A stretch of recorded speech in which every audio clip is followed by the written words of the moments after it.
One of the biggest headlines of the day impacting our schools. Right now, reactions are pouring in after the U.S. Supreme Court hands down a big decision regarding affirmative action. In a 6-3 and 6-2 decision, the court overturned decades of precedent and ends affirmative action in higher education. Natalie Brand is live at the Capitol with some reaction. And Natalie, we know this is a decision that is going to reverberate across campuses across the nation. Yeah, Leslie, Lorenzo, colleges and universities worry that this decision could lead to a significant drop in the enrollment of minority students. The schools had also been bracing for this outcome and now are trying to devise alternative ways to boost diversity on campus.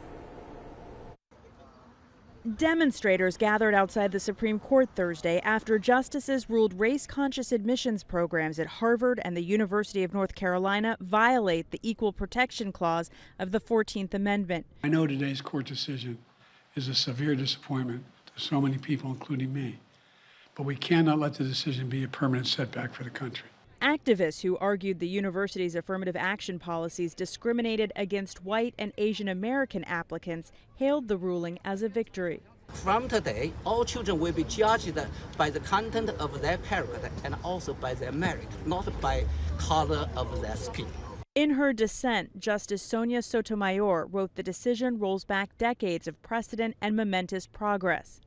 As recently as 2016, the Supreme Court upheld using race as a factor in college admissions. Since then, the court's makeup has shifted sharply to the right with a 6-3 conservative majority. Writing for the court, Chief Justice John Roberts said universities can still consider an applicant's discussion of how race affected his or her life, be it through discrimination, inspiration, or otherwise. So we might see colleges and universities put more weight, for instance, on where did you grow up? Do your parents have graduate degrees? What zip code did you grow up in? Both UNC and Harvard said they will comply with the court's ruling, but are still committed to bringing together students with different life experiences. Yeah, Natalie, you kind of touched on it there toward the end, but how are some of these universities and colleges responding to this ruling today? Any changes?